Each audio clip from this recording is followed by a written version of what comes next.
Jai Gurudev.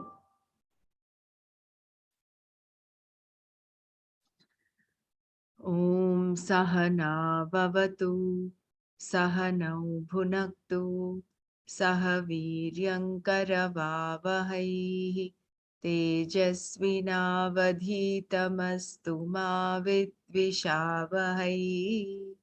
Om Shanti Shanti Shanti.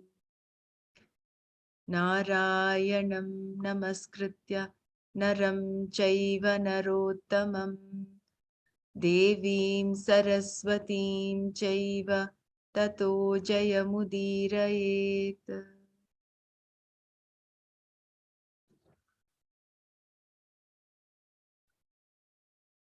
Yeah, let's share on chapter 11. We'll do a little manana on that.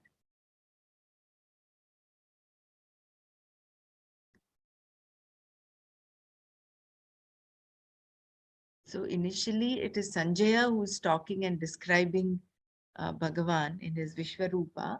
And then he goes on to say, this is what Arjuna said. And that Arjuna Uvacha, I think that one thing is missing from the thing, but it's understood because it's all in first person. Pashyami Devam Stava Deva Devi. So from, I think the 15th, the 14th shloka onwards, it is Arjuna who's talking. So,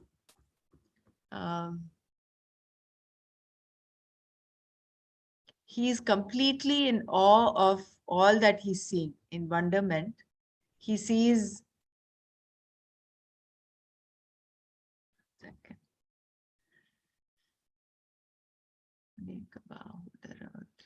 Yeah, from 15th verse onwards, it is Arjuna who talks. And all this is in the Trishtup Chandaha, Chandas, which has got 11 letters in each pada. It's a total of 44. There are, I think, 9, did Nana mention 9 different chandases in Sanskrit literature? Anushtup is one of those that most of the Gita is in Anushtup. Whereas most of the shlokas in the chapter 11 are in Trishtup Chandas. And I think Arjuna has the most number of shlokas in this, of all the chapters in the Gita. So, Pashyami Devam Stavadeva Dehe Sarvam Tatha Bhuta Vishesha Sanghan. Hosts of different types of beings. I mean, just imagining that itself is like awe-inspiring. Brahmana Misham, the Lord Brahma, Kamalasanastham. So he's also seeing the Brahma Loka as well as Isha. And Rishincha Sarvan, all the Rishis. Uragancha Divyan, all the celestial snakes. Pashyam.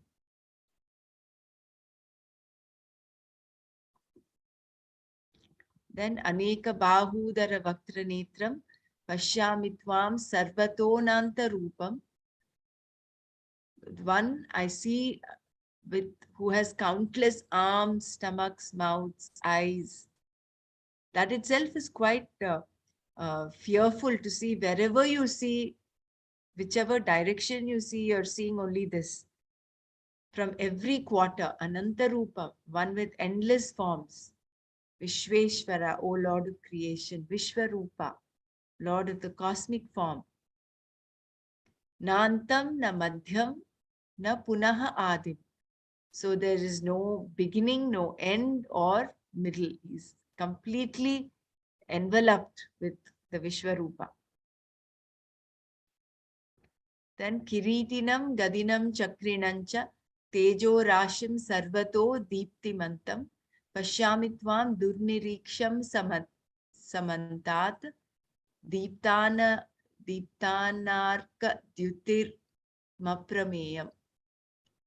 So he's seeing him with a crown, with a mace, chakrinam, with a disc, as a mass of brilliance, sarvataha deeptimantam, as one who is light on all sides. Durniriksham, difficult to see. Samantat, from all sides. Deepta Anala Arka Dyutim, who has the brilliance of a conflagration and the blazing sun. Aprameyam, one who is not noble as a limited object.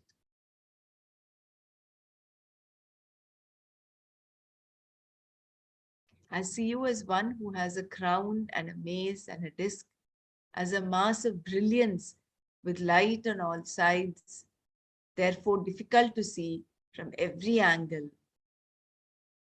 I see you having the brilliance of a conflagration and the blazing sun as one who is not noble as a limited object.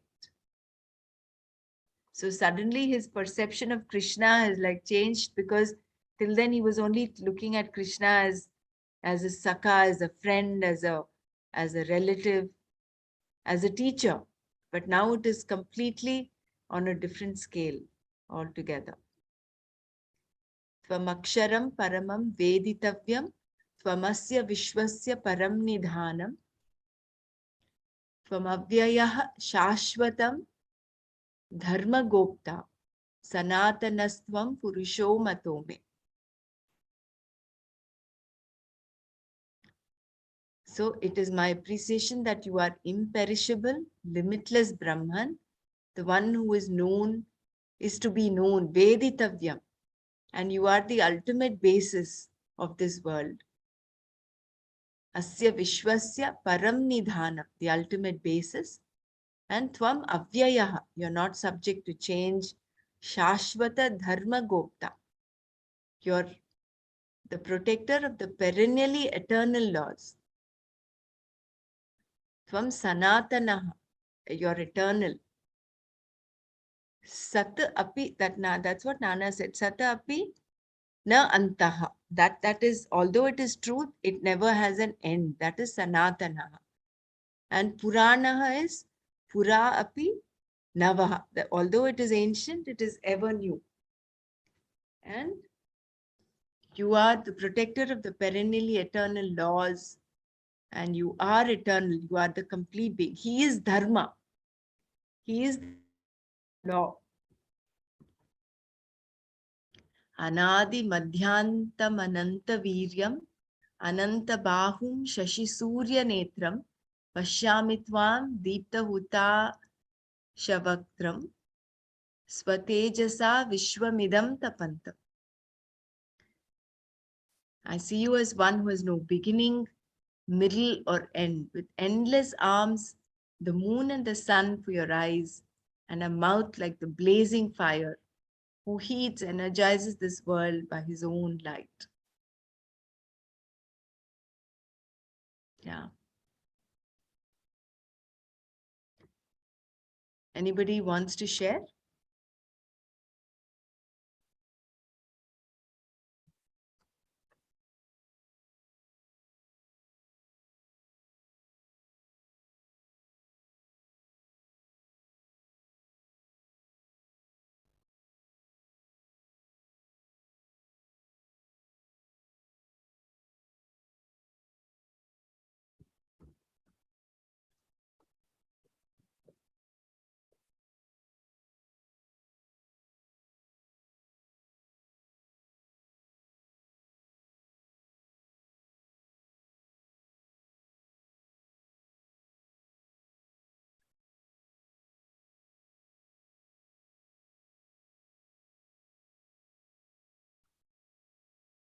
We'll start Atma Bodha. Till where did we do yesterday, Suma? We did 32, up to 32. So we start from 33rd verse, right? Yeah. Okay, 1 second. Let me share this.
So we stopped at Deha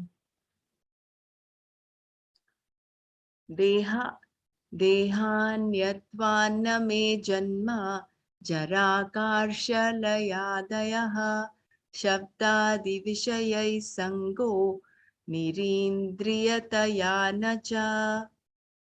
Then I am other than the body, and so I am free from changes such as birth, wrinkling, senility, death, etc. I have nothing to do with the sense objects such as sound and taste, for I am without the sense organs.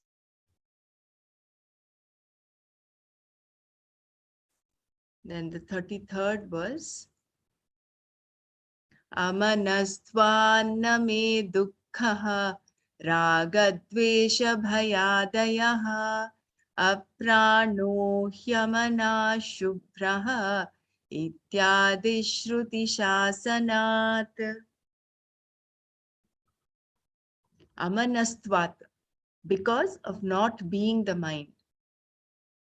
Na, not, me, for me, dukkha, sorrow, raga, attachment, dvesha, malice, bhayadaya, fear, etc., apranaha, without breath, he, verily, amanaha, without mind, shubhraha, pure, ityadi, etc., shruti shasanat, for the great scripture says so.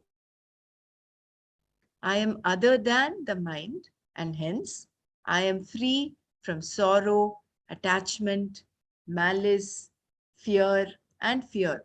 For he is without breath and without mind, pure, etc. Is the commandment of the great scripture, the Upanishads. I'm just reminded of our hollow and emptiness that we feel during and after we do the advanced course, where there is a no mind state. So when you're not the mind, therefore nothing of what the attributes of the mind will affect you. The mind is that substantial hallucination of terrific force and irresistible might that we feel in ourselves when our thoughts flow. It is ever changing in its contents and in its moods. Without a thought flow, mind or man does not exist as man, even though for a moment. All the same, I am not the mind, although I have a mind. My real nature is the self, the changeless and the eternal. The idiosyncrasies of the mind are its own creation. The mind flourishes on thoughts, and thoughts gurgle from my own desire, acquired from my perception and experience of objects extraneous to myself. When I am thus really something other than the mind, and when I realize that it is the illumination of myself that gives the power of awareness to this inert matter, the mind, I cannot but remain perfectly unaffected by the eruptions in that aspect of my physical structure. When I have awakened from my dream, I no longer can mourn for the dream child that died in my dream. I have ceased to identify myself with the mental emotions, and so how can I be any longer a victim of the onslaught of sorrow, fear, etc., which are but the modifications of my mind? I am without a mind. I am pure intelligence itself. I am that higher and imperishable truth which is beyond all explanations and beyond the concept of time, but within the experience of everyone when there is self-realization. Even Shankara must not assert dogmatic assertions without reference to the scriptures. Hence, he quotes his authority, the Upanishads.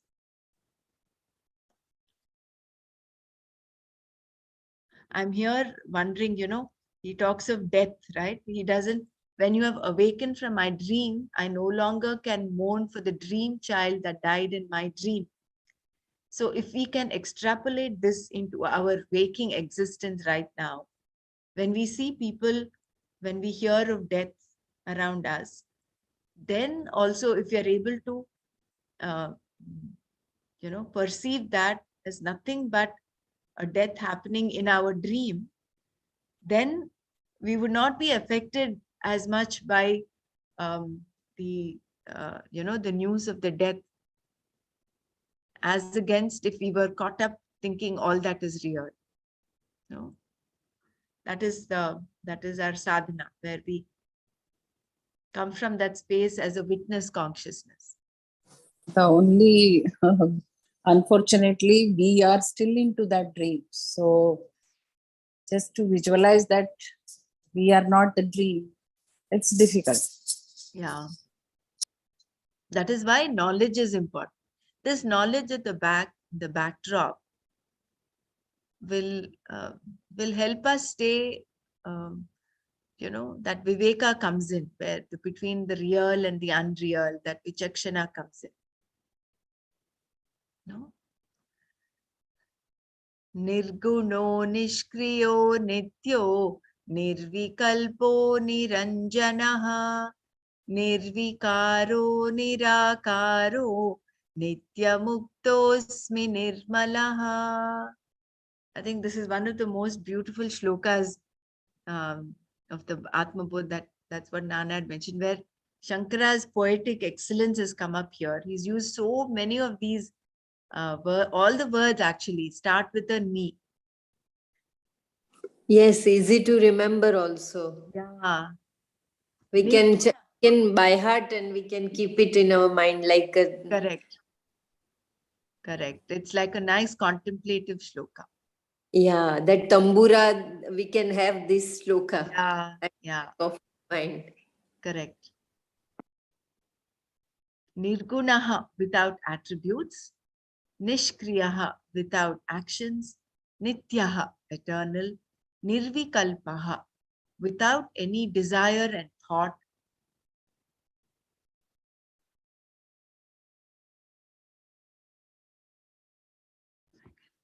Niranjanaha without any dirt, Nirvikaraha without any change, Nirakaraha without form, Nityamuktaha ever liberated, Asmi I am, Nirmalaha ever pure. I'm just contrasting this with the Vishwarupa of Bhagavan, where he manifests the whole Prakriti. He is seen with so many hands, eyes, mouth, stomachs, with a maze and a chakra, and all that. I mean, when you contrast this shloka with that, this is the Purusha aspect, wherein he's just pure Satchit Ananda. That's it. Whereas the Vishwarupa is his manifestation, complete manifestation as Prakriti. So, Nirguna Nishkriyo Nityo Nirvikalpo Niranjanaha Nirvikaro Nirakaro Nityamuktosmi Nirmalaha. I am without attributes and actions, eternal, Nitya, without any desire and thought, Nirvikalpa, without any dirt, Niranjana, without any change, Nirvikara, without form, Nirakara, ever liberated, Nitya Mukta, ever pure, Nirmala. A substance is that which has got physical and chemical properties, gunas. All substances are matter. The spirit is indicated here definitely as something other than matter by the phrase that it is without properties. I, the self, am without properties. Matter has properties and matter is finite. The spirit has no properties. Spirit, the self, is therefore eternal. Desires and thoughts arise from the mind-intellect equipment, and naturally the self, which is the truth, transcending these two, has none of these characteristic features. By these two preceding terms, the gross body and the subtle body are negated in the Atman.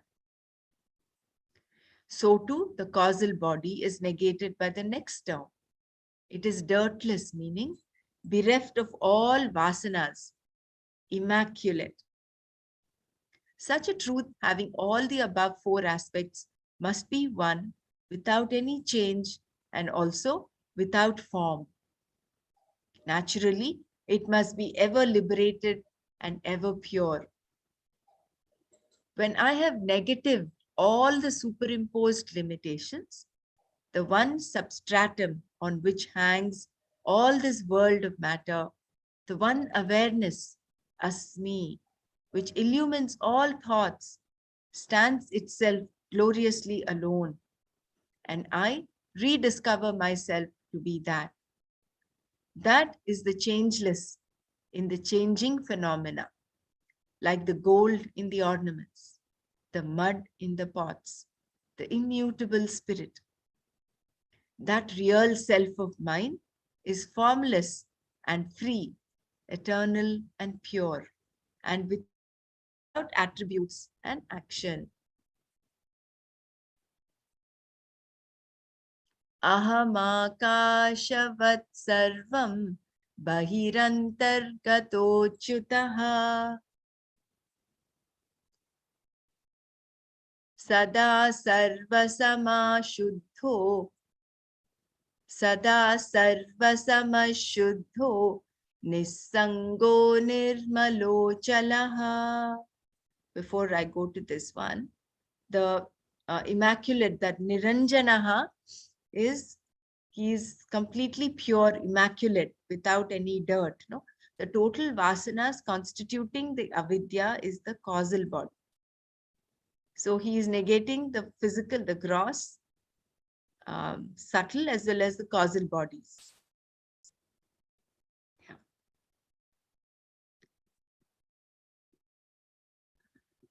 Aham, I, Akashavat, like space, Sarvam, all things, Bahihi, without, Antaha, within, Gataha, fill in, Achyutaha, changeless, Sada, always, Sarvasamaha, same in all, Shuddhaha, pure, Nissangaha, unattached, Nirmalaha, stainless, Achalaha, motionless.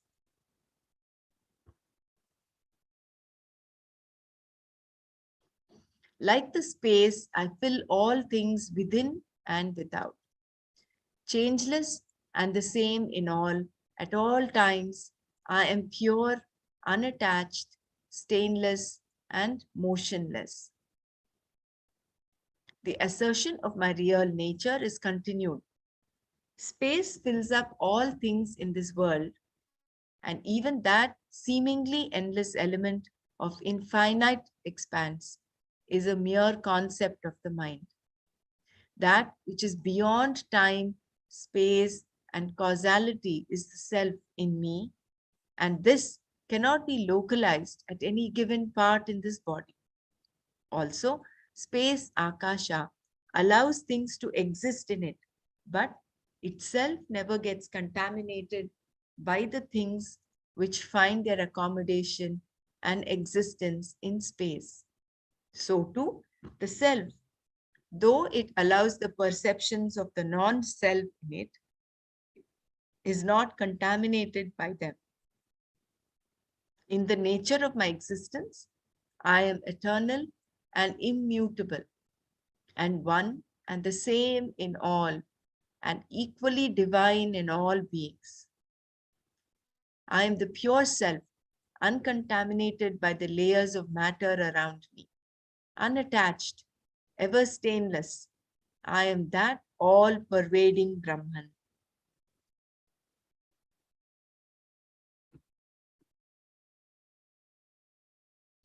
Nitya Shuddha Vimuktaitam Akhandanandamadvayam Satyam Jnanamanantam Yat Tat Param Brahmameva Tat. Nitya, eternal, Shuddha, pure, Vimukta, free, Ekam, one, Akhandanandam, indivisible bliss, Advayam, non-dual, Satyam, truth, that is changeless in all the three periods of time, Jnanam, knowledge, Anantam, infinite, Yat Param Brahma, that supreme Brahman, Ahameva, I alone, Tat, that. I am verily that supreme Brahman alone, which is eternal, pure and free, one, indivisible and non-dual, and of the nature of changeless knowledge infinite. The nature of our own self is again and again here repeated by Acharya Shankara, because constant awareness of this is the practice of knowledge, jnana abhyasa. And we have to, as true Vedantins, bring that into our own personal experience. For purposes of meditations, we need these stanzas. To contemplate over them and to feel them sincerely is the direct path to experience it. Those alone who constantly practice the control of the mind and retreat inch by inch from the dark despairs of the matter envelopments can grow more and more in their spiritual strength. This brings the glow of the God consciousness deep into their hearts, and when the ignorance which causes the veiling of truth and the agitations of the mind has gradually weakened, and when there is no more the eruption of the self-centered, egoistic thoughts of passions and sense impulses, we are awakened to the knowledge of the self. This glory in us is ever pure, eternal, and indivisible, as previously stated, and this supreme existence is truth, knowledge, absolute. Satyam, Jnanam, Anandam. So we'll do 37 from tomorrow. We'll stop it here. Does anyone want to chant the... We finished chapter 4 yesterday, right? Bhagavad Gita. Yes. So we do chapter 5 and 6 today. Yeah. Yeah. One second. Chapter 5. Yesterday, Sheila ji and I think Mrunal ji, somebody, very Bela. nicely they chanted, huh, Brahmaraj? Bela. Really Yeah. wonderful. Very good, very good. Nice. So what I'll do is, can you all see this?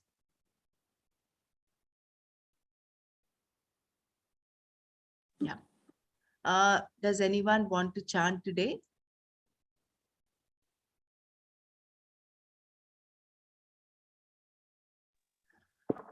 If you wish, I can chant Brahmaraji. Let me just Yeah. take out. What we'll do, Bela, Yeah. maybe you can chant one chapter and I will chant the other chapter. Okay. Okay. Let me just have the enlarge in my own. Yeah. So I will start with chapter 5. Meanwhile, you can keep it ready. You can No, take I'm over. chanting from what your screen has shown, Brahmaraj. Okay, okay, okay. Okay.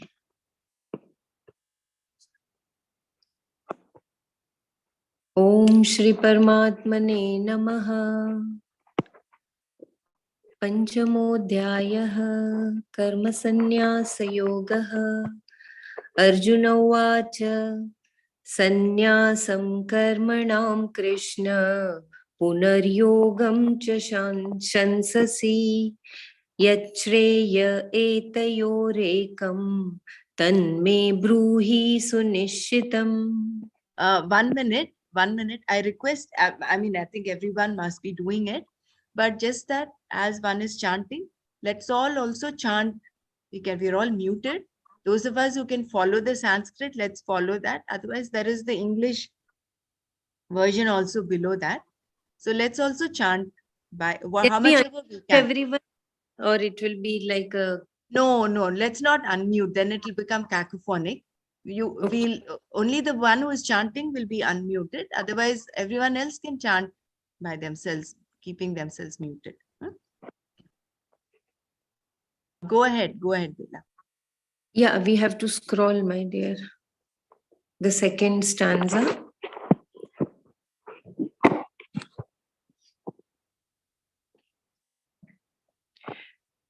श्रीभगवानुवाच सन्न्यास कर्मयोगश्च निःश्रेयसकरावुभौ तयोस्तु कर्मसन्न्यासात् कर्मयोगो विशिष्यते ज्ञेयत्सत् नित्यसन्न्यासी यो न द्वेष्टि न काङ्क्षति निर्द्वन्द्वो हि महाबाहो सुखं बन्धात् प्रमुच्यते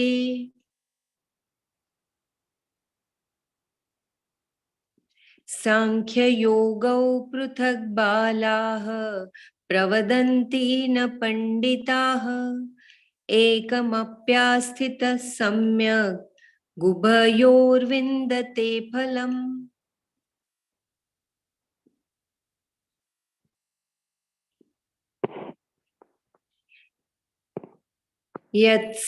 यत्साङ्ख्यै प्राप्यते स्थानं तद्योगैरपि गम्यते एकं साङ्ख्यं च योगं च यः पश्यति स पश्यति सन्न्यासस्तु महाबाहो दुःखमाप्तुमयो गतः योगयुक्तो मुनिर्ब्रह्म न चिरेणाधिगच्छति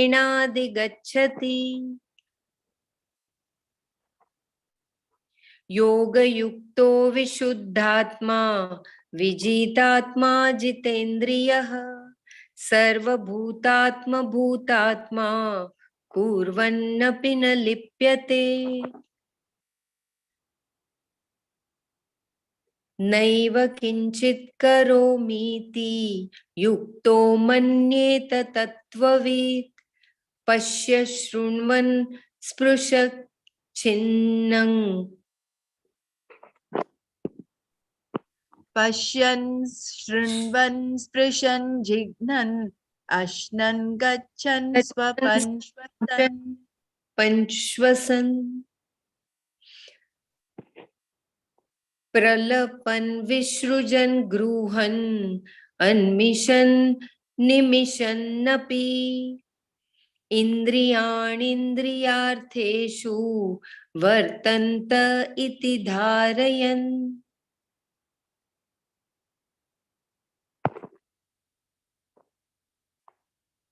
ब्रह्मण्याधाय कर्माणि सङ्गं त्यक्त्वा करोति यः लिप्यते न स पापेन पद्मपत्रमिवाम्भसा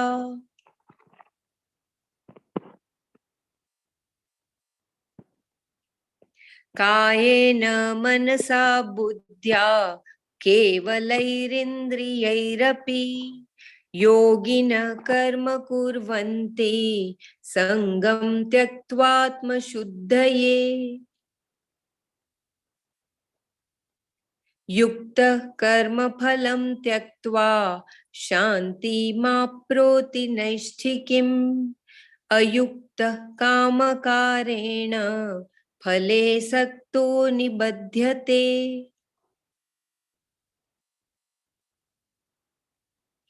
सर्वकर्माणि मनसा सन्न्यस्यास्ते सुखं वशी नवद्वारे पुरे देहि नैव कुर्वन्न कारयन् न कर्तृत्वं न कर्माणि लोकस्य सृजति प्रभुः न कर्मफलसंयोगं स्वभावस्तु प्रवर्तते नादत्ते कस्यचित् पापं न चैव सुकृतं विभुः अज्ञानेनावृतं ज्ञानं तेन मुह्यन्ति जन्तवः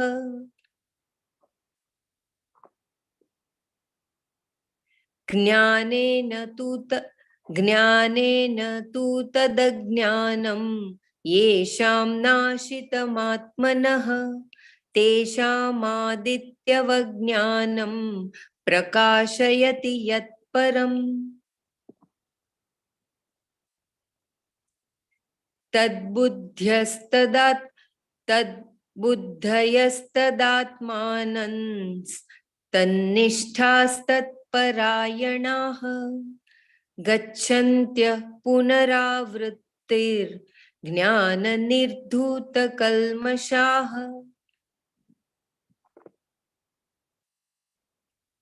विद्याविनयसम्पन्ने ब्राह्मणे गविहस्तिनि शुनि चैव श्वपाके च पंडिता समदर्शिनः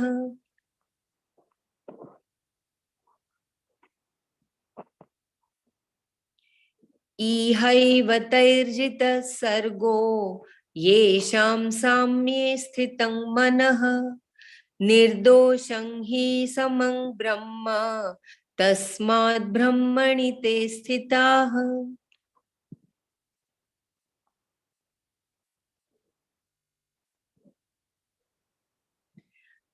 न प्रहस्येत् प्रियं प्राप्य नो द्विजेत् प्राप्य चाप्रियं स्थिरबुद्धिर्सम्मूढो ब्रह्मविद् ब्रह्मणि स्थितः बाह्यस्पर्शेष्वसक्तात्मा विन्दत्यात्मनि यत् सुखं स ब्रह्मयोगयुक्तात्मा सुखम् अक्षयमश्नुते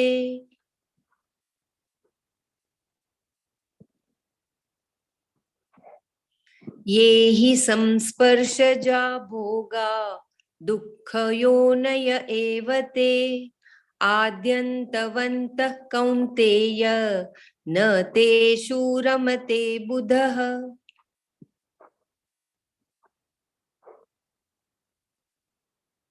शक्नोति हैव यः सोढुं प्राक् शरीरविमोक्षणात् कामक्रोधोद्भवं वेगं स युक्तः स सुखी नरः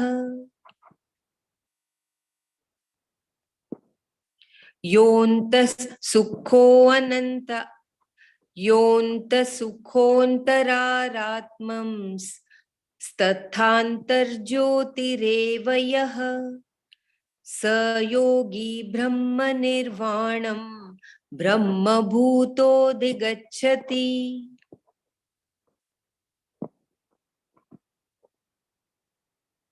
लभन्ते ब्रह्मनिर्वाणं ऋषयः क्षीणकल्मषाः छिन्नद्वैधायतात्मानः सर्वभूतहिते रताः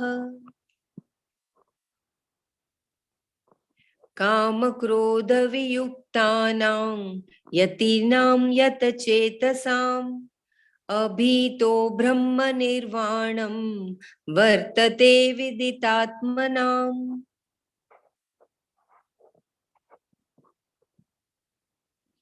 स्पर्शान् कृत्वा बाह्यां चक्षुश्चैवान्तरे भ्रुवोः प्राणापानौ समौ कृत्वा नासाभ्यन्तरचारिणौ स्पर्शान् कृत्वा बहिर्बाह्यम्. Did I chant correctly? Sparshan kritva Bahyan Chakshusvaivantare shantare bhruvoho. Yeah, you chanted right, Bila. Okay. Yate yatendriyamano buddhir munirmokshaparayanah vigatechhabhaya krodho yah sada mukta eva sah.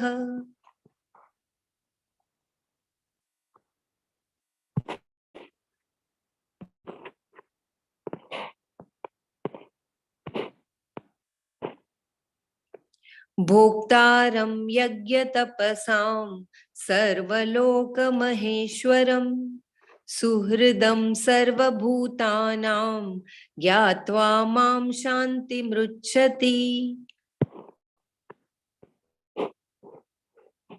ओम तत्सत् इति श्रीमद्भगवद्गीतासु उपनिषत्सु ब्रह्म विद्यायां योगशास्त्रे श्रीकृष्णार्जुन संवादे कर्म संन्यास योगो नाम पंचमोऽध्यायः. श्रीकृष्णार्पणमस्तु.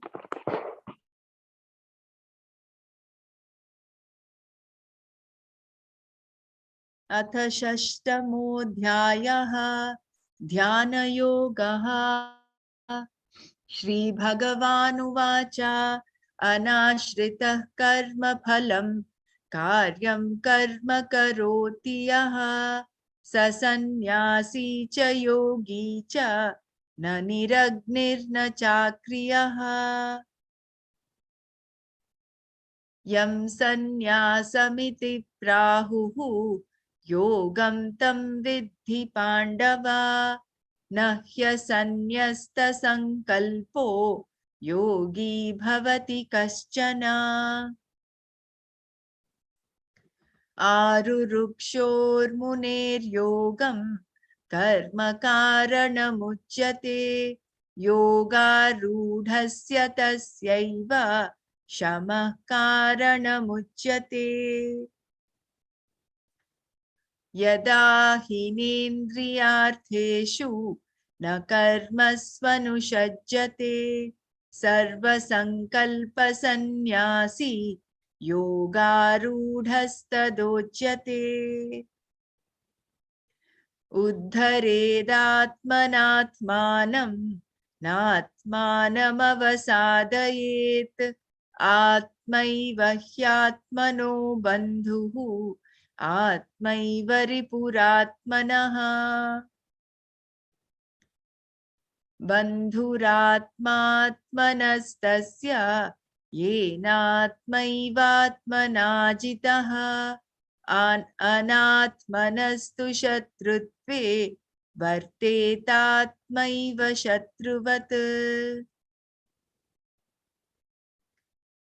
जितात्मनः प्रशान्तस्य परमात्मा समाहितः शीतोष्णसुखदुःखेषु तथा मानापमानयोः. ज्ञानविज्ञानतृप्तात्मा कूटस्थो विजितेन्द्रियः युक्त इत्युच्यते योगी समलोष्टाश्मकाञ्चनः. सुहृन्मित्रार्युदासीनम् अध्यस्तद्वेष्वबन्धुषु साधुष्वपि च पापेषु समबुद्धिर्विशिष्यते. योगी युञ्जीत सततम् आत्मानं रहसि स्थितः एकाकीयत चित्तात्मा निराशीरपरिग्रहः. शुचौ देशे प्रतिष्ठाप्य स्थिरमासनमात्मनः नात्युच्छ्रितं नातिनीचं चैलाजिनकुशोत्तरम्. तत्रैकाग्रं मनः कृत्वा यतचित्तेन्द्रियः क्रियः उपविश्यासने युज्यात् तद्योगमात्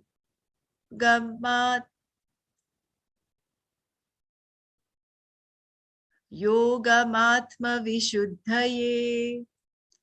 तत्रैकाग्रं मनः कृत्वा यतचित्तेन्द्रियः क्रियः उपविश्यासने युञ्ज्यात् तद्योगमात्मविशुद्धये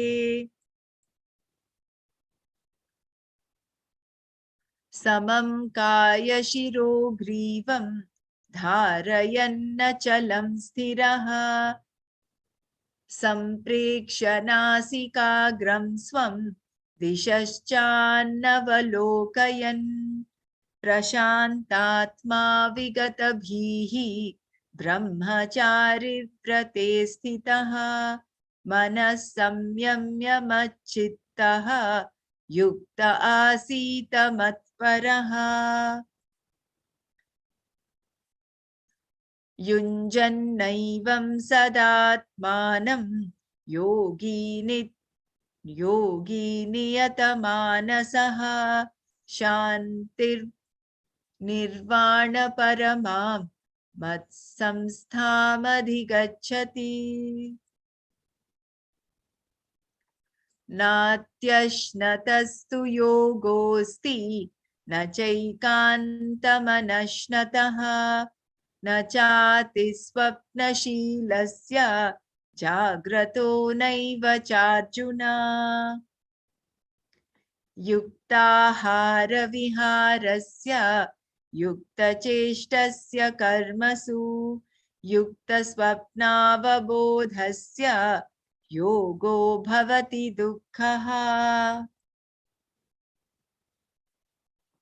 यदा विनियतं चित्तम् आत्मन्येवावतिष्ठते निःस्पृहः सर्वकामेभ्यो युक्त इत्युच्यते तदा यथा दीपो निवातस्तः नेङ्गते सोपमा स्मृता योगिनो यतचित्तस्य युञ्जतो योगमात्मनः यत्रो परमते चित्तं निरुद्धं योगसेवया यत्र चैवात्मनात्मानं पश्यन्नात्मनि तुष्यति सुखमात्यन्तिकं यत्तत् बुद्धिर्ग्राह्यमतीन्द्रियं वेत्ति यत्र न चैवायं स्थितश्चलति तत्त्वतः यं लब्ध्वा चापरं लाभं मन्यते नाधिकं ततः यस्मिन् स्थितो न दुःखेन गुरुणापि चाल्यते तं विद्या दुःखसंयोगं वियोगं योगसंगितं स निश्चयेन योक्तव्यो योगो निर्विण्णचेतसा संकल्पप्रभवान् कामान् त्यक्त्वा सर्वान् शेषतः मनसैवेन्द्रियग्रामं विनियम्य समन्ततः शनैरुपरमेत् बुद्ध्या धृतिगृहीतया आत्मसंस्थं मनः कृत्वा न किञ्चिदपि चिन्तयेत् यतो निश्चरति मनश्चञ्चलमस्थिरं ततस्ततो नियम्यैतत् आत्मन्येव वशं नयेत् प्रशान्तमनसं ह्येनं योगिनं सुखमुत्तमम् उपैति शान्तरजसं ब्रह्मभूतमकल्मषम् युञ्जन्नेवं सदात्मानं योगी विगतकल्मषः सुखेन ब्रह्म संस्पर्शम् अत्यन्तं सुखमश्नुते सर्वभूतस्थमात्मानं सर्वभूतानि चात्मनि ईक्षते योगयुक्तात्मा सर्वत्र समदर्शनः यो मां पश्यति सर्वत्र सर्वं च मयि पश्यति तस्याहं न प्रणश्यामि स च मे न प्रणश्यति सर्वभूतस्थितं यो मां भजत्येकत्वमास्थितः सर्वथा वर्तमानोऽपि स योगी मयि वर्तते आत्मौपम्प्येन सर्वत्र समं पश्यति योऽर्जुन सुखं वा यदि वा दुःखं स योगी परमो मतः अर्जुन उवाच योऽयं योगस्त्वया प्रोक्तः साम्येन मधुसूदन एतस्याहं न पश्यामि चञ्चलत्वात् स्थितिं स्थिराम् चञ्चलं हि मनः कृष्ण प्रमाथि बलवदृढम् तस्याहं निग्रहं मन्ये वायोरिव सुदुष्करम् श्रीभगवानुवाच असंशयं महाबाहो मनो दुर्निग्रहं चलम् अभ्यासेन तु कौन्तेय वैराग्येण च गृह्यते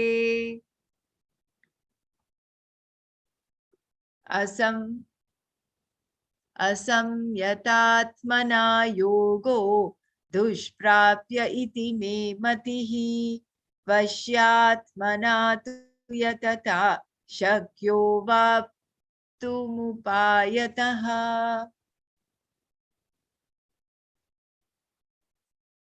अर्जुन उवाच अयति श्रद्धयोपेतो योगाचलितमानसः अप्राप्य योगसंसिद्धिं कां गतिं कृष्ण गच्छति कच्छिन्नो भयविभ्रष्टः छिन्नाभ्रमिव नश्यति अप्रतिष्ठो महाबाहो विमूढो ब्रह्मणः पथि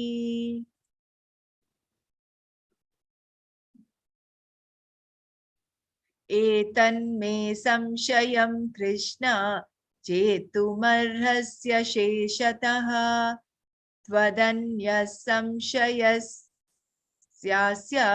चेत्ता न ह्युपपद्यते श्रीभगवानुवाच पार्थ नैवेह नामुत्र विनाशस्तस्य विद्यते न हि कल्याणकृत् कश्चित् दुर्गतिं तात गच्छति प्राप्य पुण्यकृतां लोकान् उषित्वा शाश्वती समाः शुचीनां श्रीमतां गेहे योगभ्रष्टोऽभिजायते अथवा योगिनामेव कुले भवति धीमताम् एतद्धि दुर्लभतरं लोके जन्म यतीदृशम् तत्र तं बुद्धिसंयोगं लभते पौर्वदेहिकं यतते च ततो भूयः संसिद्धौ कुरु नन्दन पूर्वाभ्यासेन तेनैव क्रियते ह्यवशोऽपि सः जिज्ञासुरपि योगस्य Shabda Brahmati Vartate Prayatnat Yatamanastu Yogi Samshuddhi Kilpishaha Aneka Janma Samsiddhaha Tato Yati Param Gatim Tapasvibhyodhiko yogi jnanibhyopi matodhikaha karmibhyaschadhiko yogi tasmad yogi bhavarjuna yoginamapi sarvesham madgatenantaratmana Shraddhavan bhajate yo mam same yuktatamo mataha. Om Tat Sat iti Srimad Bhagavad Gitasu Upanishadsu Brahma Vidyayam Yoga Shastre Shri Krishna Arjuna Samvade Dhyana Yogo Nama Shashtodhyayaha अथ सप्तमोऽध्यायः ज्ञानविज्ञानयोगः श्रीभगवानुवाच मय्यासक्तमनः पार्थ योगं युञ्जन्मदाश्रयः असंशयं समग्रं मां यथा ज्ञास्यसि तच्छृणु. Hari Om.